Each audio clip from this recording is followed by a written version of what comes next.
Hello, IGNU students. Welcome back to my channel Mastering Education today. आज की video में हम लोग BPSC 101 जिसका एग्ज़ाम आपका 7 जनवरी को है, बहुत ही इम्पॉर्टेंट सब्जेक्ट है ये। तो हम इसके सारे इम्पॉर्टेंट टॉपिक्स देखने वाले हैं जो एग्ज़ाम में मोस्ट ऑफन रिपीट हुए हैं, यानी कि कुछ ऐसे टॉपिक्स जो पिछले 10 साल के पेपर में बहुत बार आए हैं, क्योंकि उन्हीं टॉपिक्स में से क्वेश्चन घूम फिर के आ जाता है। तो ये टॉपिक्स आज हम इस वीडियो में कवर करने वाले हैं। मैं आपको बहुत ही सिंपल लैंग्वेज में इन सारे टॉपिक्स को समझाऊंगी।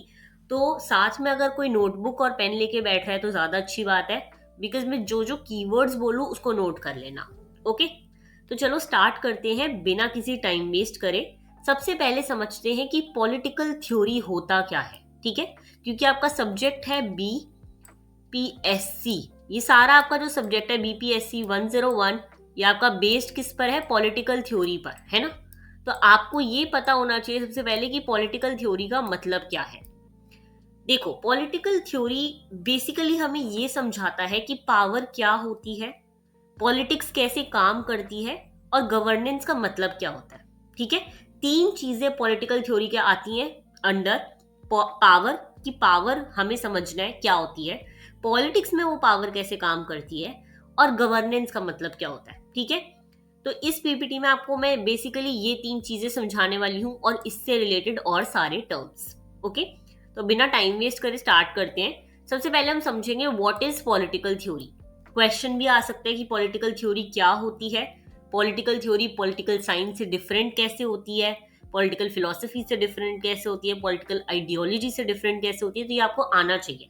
ठीक है, सबसे पहले समझते हैं पॉलिटिकल थ्योरी क्या होती है। यहाँ पे आपको डेफिनेशन दे रखी है, एग्जाम में भी यही क्वेश्चन पूछ जाते हैं। ओके, देखो, पॉलिटिकल थ्योरी का मेन काम होता है नॉर्मेटिव क्वेश्चंस पूछना।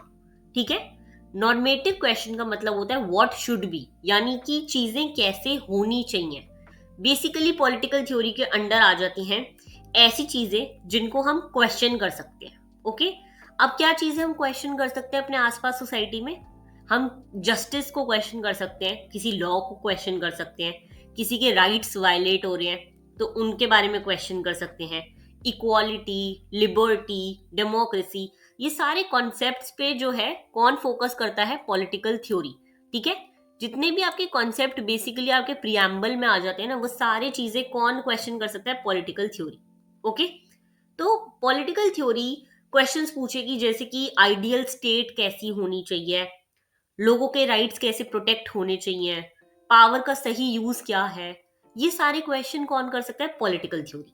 ओके, अगर हम इसको डिफरेंशिएट करें पॉलिटिकल साइंस से, तो पॉलिटिकल साइंस थोड़ी अलग होती है। ये बेसिकली इंपीरिकल स्टडी करती है, मतलब डेटा और ऑब्जर्वेशन के बेस पे। ठीक है, यानी कि ये चीजों को जो है फैक्ट्स की तरह देखती है। हम लोग यहाँ पे पढ़ते हैं, है ना, पॉलिटिकल साइंस हमारा स्कूल में सब्जेक्ट था, तो इसमें हम बेसिकली चीजें समझते हैं, अंडरस्टैंड करते हैं। ठीक है, कि गवर्नमेंट कैसे फंक्शन करती है, वोटिंग का बिहेवियर क्या होता है, इंस्टीट्यूशन कैसे काम करते हैं। यहाँ पे हम चीजें समझते हैं, क्वेश्चन नहीं करते। ओके, फिर आ जाती है आपकी पॉलिटिकल फिलॉसफी। पॉलिटिकल फिलॉसफी थोड़ी और एब्स्ट्रैक्ट होती है। ये पॉलिटिक्स के पीछे का फिलोसफिकल फाउंडेशन को समझने की कोशिश करती है, जैसे कि सच्चाई क्या है, नॉलेज का सोर्स क्या है, यानी कि जो हमने पॉलिटिकल साइंस में चीजें पढ़ी ये उसे क्वेश्चन करेगी कि इसके पीछे रीजन क्या रहा, ये बेसिक कहां से स्टार्ट हुआ। ये होती है पॉलिटिकल फिलॉसफी। ओके, अब अगर हम देखें तो पॉलिटिकल थ्योरी और पॉलिटिकल फिलॉसफी ओवरलैप करती हैं थोड़ा बहुत, लेकिन फिलॉसफी थोड़ा थ्योरेटिकल हो जाता है, वहीं पॉलिटिकल थ्योरी थोड़ा प्रैक्टिकल होता है। ओके, अब हम समझते हैं पॉलिटिकल आइडियोलॉजी क्या होता है। देखो, पॉलिटिकल आइडियोलॉजी का मतलब होता है बिलीफ्स का एक सेट जो पॉलिटिक्स और सोसाइटी को गाइड करता है। यानी कि आपकी सोसाइटी में कुछ ऐसी चीजें हैं जो सोसाइटी को आगे बढ़ने में हेल्प करती है, सोसाइटी को चलने में या सोसाइटी के बेसिक प्रिंसिपल्स में हेल्प करती है। अब बेसिक प्रिंसिपल हमारी सोसाइटी, इंडियन सोसाइटी की क्या है? लिबरलिज्म, सोशलिज्म, कंजर्वेटिज्म, फेसिज्म, ऐसे जितने भी होते हैं ना, ये पॉलिटिकल आइडियोलॉजी आ जाती है। हर कंट्री की अलग अलग होती है पॉलिटिकल आइडियोलॉजी। कहीं पे आप देखते हो एक ही पार्टी रूल कर रही है, कहीं पे अथॉरिटेरियन है, कहीं पे डेमोक्रेसी है। तो ये सारी पॉलिटिकल आइडियोलॉजी होती है। ओके, अब इनको पढ़ने की दो अप्रोचेस हैं, एक है नॉर्मेटिव अप्रोच और एक है एनालिटिकल अप्रोच।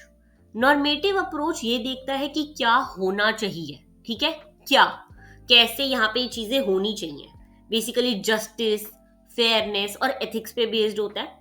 वहीं अगर हम एनालिटिकल अप्रोच की बात करें तो ये देखता है कि एक्चुअली क्या हो रहा है। तो नॉर्मेटिव में हम चीजें क्वेश्चन करते हैं कि क्या होना चाहिए, और एनालिटिकल देखता है कि क्या हो रहा है, अभी अभी एक्चुअली में एट प्रेजेंट क्या चीजें हो रही हैं। ओके, तो कंसेप्ट्स को क्लियरली डिफाइन करता है एनालिटिकल अप्रोच और ऑब्जेक्टिवली उन्हें एनालाइज करता है। एनालिटिकल से आपको नाम समझ आ रहा होगा कि हम चीजों को एनालाइज करते हैं। ओके, अब देखो पॉलिटिकल थ्योरी, बहुत बार क्वेश्चन आता है कि क्यों मैटर करती है, क्यों जरूरी है। तो पॉलिटिकल थ्योरी हमें पावर स्ट्रक्चर्स को क्वेश्चन करना सिखाती है, हम चीजों को क्वेश्चन करते हैं। मैं 10 बार बोल रही हूँ क्वेश्चन करना। ओके, ये चीज याद रखना। अथॉरिटी को ब्लाइंडली एक्सेप्ट ना करना सिखाती है कि जो चीज गवर्नमेंट ने बोल दी उसे नहीं ब्लाइंडली फॉलो करना, क्वेश्चन करो उसे। ओके, और alternative forms of governance imagine करने में हेल्प करती है। तो ये हो गया आपका पॉलिटिकल थ्योरी। ओके, नेक्स्ट हम समझते हैं व्हाट इज पॉलिटिक्स। पॉलिटिक्स क्या होता है। अभी तो हमने ये सारे अप्रोचेस समझे, हमने सारा कुछ समझा कि कैसे डिफरेंट होती है। अब हम समझेंगे कि पॉलिटिक्स क्या होता है। हम इतनी बार पॉलिटिक्स का नाम लेते हैं, तो इसको क्या कहते हैं, पॉलिटिक्स क्या होता है। देखो पॉलिटिक्स सबसे पहले हम समझेंगे एज अ पावर। पॉलिटिक्स को पावर के रूप में देखा जा सकता है, जैसे कि पावर का मतलब होता है दूसरों को इन्फ्लुएंस करना और उनके रिसोर्सेज को कंट्रोल करना। अब जैसे कि गवर्नमेंट के पास पॉलिटिकल पावर होता है, वो अपने डिसीजंस लेती है और हम लोग उससे इन्फ्लुएंस होते हैं कि अच्छा हमें ऐसी चीजें करनी है। वो लोग रिसोर्सेज सारे वो करती है डिस्ट्रीब्यूट, जैसे कि बजट आना, ये सब। तो ये हो गया। पावर दो तरह की होती है, तुम्हें पता होना चाहिए। एक होती है कोएर्सिव और एक होती है कंसेंचुअल। कोएर्सिव वो पावर होती है जो फोर्स के थ्रू लगाई जाती है, आपको फोर्स करा जाता है फॉलो करने के लिए। और कंसेंचुअल वो होती है जो पर्सुएशन के थ्रू आपको कन्विंस करा जाता है कि इसको फॉलो करो। ओके, फिर आता है पॉलिटिक्स एज अथॉरिटी। देखो अथॉरिटी का मतलब होता है लेजिटिमेट पावर, जहां पे भी लॉ आ जाएगा ना वो होती है। यानी लोग उस पावर को राइटफुल मानते हैं, क्योंकि लॉ में ऐसा लिखा हुआ है तो हम इसलिए मान रहे हैं। ओके, अथॉरिटी रॉ पावर को एक्सेप्टेड गवर्नेंस में कन्वर्ट कर देती है। यानी कि जब हम पॉलिटिक्स को एज अ अथॉरिटी देखेंगे तो अथॉरिटी का मतलब तुम जोड़ दो लॉ से, कि अगर तुमने ऐसा नहीं करा तो लॉ तुम्हें पनिश करेगा। ये हो गया पॉलिटिक्स एज अथॉरिटी। ओके, फिर आता है पॉलिटिक्स एज डिसीजन मेकिंग। देखो पॉलिटिक्स एक प्रोसेस है जिसमें कलेक्टिव डिसीजंस लिए जाते हैं, रिसोर्सेज एलोकेट किए जाते हैं, पब्लिक पॉलिसीज बनाई जाती हैं जब कॉन्फ्लिक्ट और स्कार्सिटी होता है। यानी कि हमें पता है पॉलिटिक्स डिसीजन मेकिंग होती है। सारी जो भी गवर्नमेंट है वो डिसीजन लेती है कि कौन सी स्टेट को कितना बजट मिलेगा, कौन से रिसोर्सेज कितने में डिस्ट्रीब्यूट होंगे, कौन सी सीटें किसके लिए रिजर्व होंगी। तो ये सब हो गया पॉलिटिक्स। ओके, अब इसकी भी फिर से अप्रोच देखते हैं। एक होती है नॉर्मेटिव अप्रोच, एक होती है empirical approach. Normative approach politics की क्या होती है, इसमें हम वही क्वेश्चन पूछते हैं कि पावर का डिस्ट्रीब्यूशन कैसे होना चाहिए, अथॉरिटी लेजिटिमेट कब होती है, जस्टिस का क्या मतलब होता है। हम लोग चीजें क्वेश्चन कर रहे हैं, ठीक है, कि क्या होना चाहिए है। ओके, वहीं अगर हम एम्पेरिकल अप्रोच देखें तो एम्पेरिकल अप्रोच देखता है कि पावर एक्चुअली कैसे यूज होती है, एक्चुअली में असलियत में क्या हो रहा है। ओके, वो होती है आपकी एम्पेरिकल अप्रोच। यहाँ पे हम देखते हैं कि पॉलिटिकल सिस्टम्स कैसे काम करते हैं, पॉलिटिकल बिहेवियर को कौन से फैक्टर्स इन्फ्लुएंस करते हैं। तो ये सब हो गया आपका एम्पेरिकल अप्रोच। ओके, थोड़ा सा डिफिकल्ट है सब्जेक्ट, लेकिन ध्यान से सुनोगे अगर मेरी बात तो इजीली समझ आ जाएगा। ओके, मैं सारा कुछ एकदम से कवर नहीं कर रही, आराम आराम से तभी समझा रही हूँ ताकि आपको चीजें समझ आए। ओके, नेक्स्ट हम मूव करते हैं नेक्स्ट स्लाइड पे। अगर देखो दोनों अप्रोचेस में से क्वेश्चन आ जाए कि दोनों में से कौन सी अप्रोच इंपॉर्टेंट है, तो दोनों अप्रोचेस अपने में इंपॉर्टेंट है, क्योंकि नॉर्मेटिव हमें स्टैंडर्ड सिखाती है कि यानी कि ये एक स्टैंडर्ड है पॉलिटिक्स का, और एम्पेरिकल हमें रियलिटी दिखाती है कि असलियत में क्या हो रहा है। ओके, अब हम मूव करते हैं स्लाइड नंबर 4 पे, जिसमें हमें पूछा है डेमोक्रेसी क्या होता है। इसके दो टाइप्स पूछे हैं, प्रोसीजरल वर्सेस सब्सटैंशिएटिव। ओके, देखो डेमोक्रेसी का मतलब क्या होता है, इसका मतलब होता है रूल बाय द पीपल। यानी कि किसके हाथ में डिसीजन मेकिंग बेसिक वाली है, हमारे हाथ में।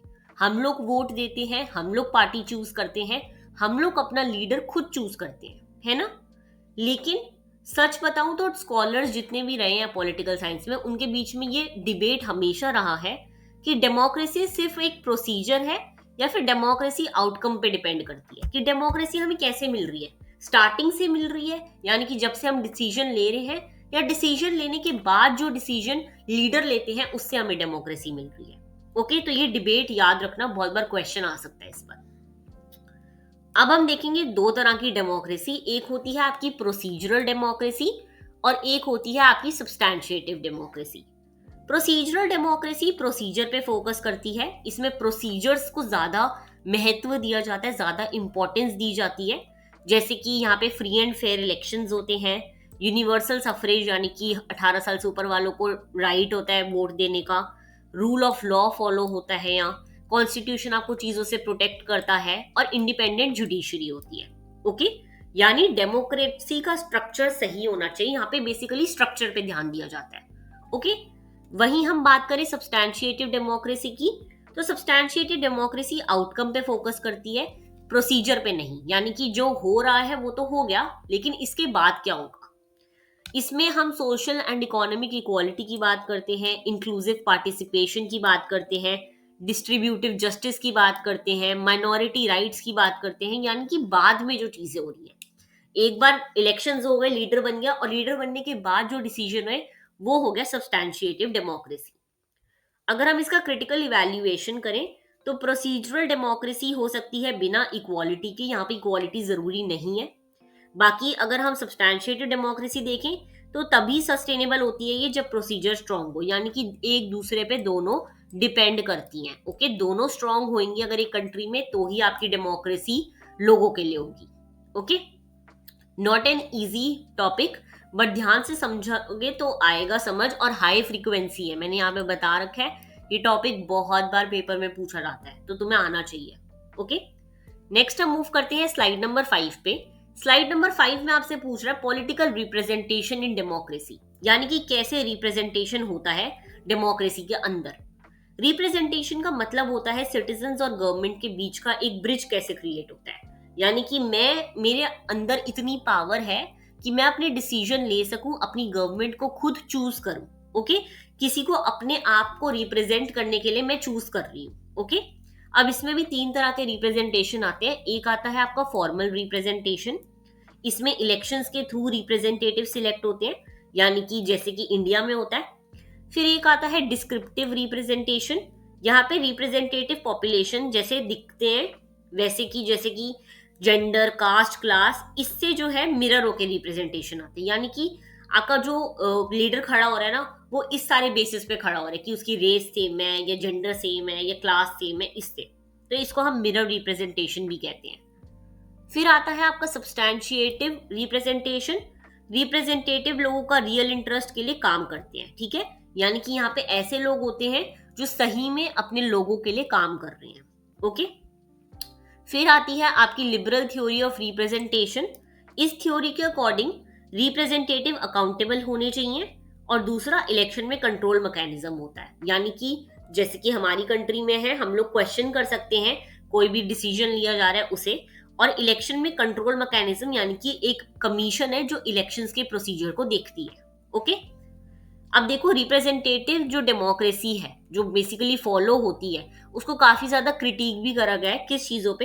एक तो ये बोला गया कि एलीट पॉलिटिकल क्लास क्रिएट करती है, यानी कि जो एलीट क्लास है हमारी कंट्री की, जिनके पास पैसा है, रिसोर्सेज है, वो अपनी ही डेमोक्रेसी क्रिएट करती है, अपने ही लीडर क्रिएट करती है।